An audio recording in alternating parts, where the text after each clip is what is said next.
Okay, so this is about how to take quizzes and exams in Blackboard. So when you're ready to take the quiz, you're just going to click on the quiz. Let me put it in student mode. And it's going to tell you a little bit about the quiz, or test. So first of all, and Blackboard calls everything a test. Okay, so when you click on it, you'll see the title says Chapter 1 quiz, but here it says test. So it says this test has a time limit of 15 minutes. Okay, so that means that from the time I click begin over here, it's going to start counting 15 minutes. Now, if your computer, something happens and it crashes or something, and you have to reopen the quiz, the 15 minutes keeps going, okay? So it's always going to be counting even if you close the window or it crashes or something like that, okay? So 15 minutes is counting. Okay.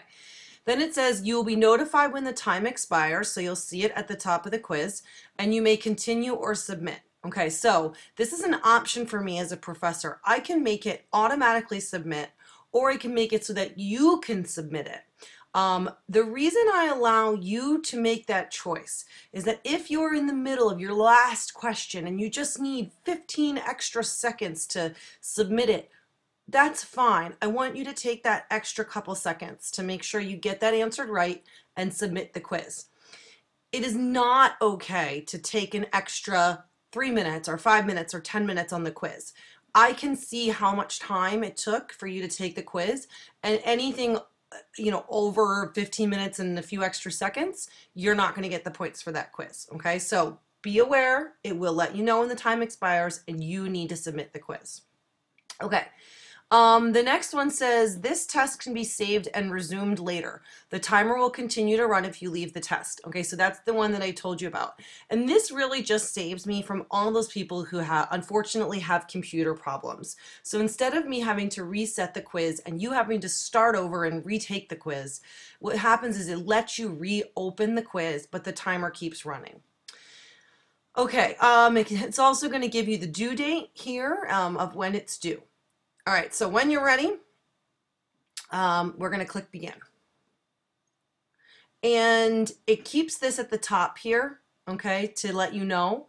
And you're going to, just the same things that we just went over. It also has on here how many times you can take it, only taking it once.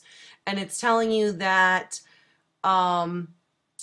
it's going to give you warnings at half the time, 5 minutes, 1 minute, 1 minute and 30 seconds. I don't see the timer because I'm actually just previewing the test right now, but there should be a timer at the top when you're doing it. Okay, so I'm going to go through, I know you're all seeing one of the questions. I'm going to go through one of these questions here, and I think that the answer is strokes. Okay, and then what I'm going to do is I'm going to click Save Answer. Okay, I've got it saved now, and I'm going to go on to the next question. If you move on without saving it, it will automatically save, as you can see at the bottom here. Moving to another question will save this response. It is also set up so that if you want to go back to one of the questions that you've already answered, you can. However, it's only going to present you with one question at a time. And remember, these questions are randomized. So there might be a pool of 30 or 40 questions, and you're only going to get 15 of those. So this isn't going to be the same quiz that the other students in your class are going to have.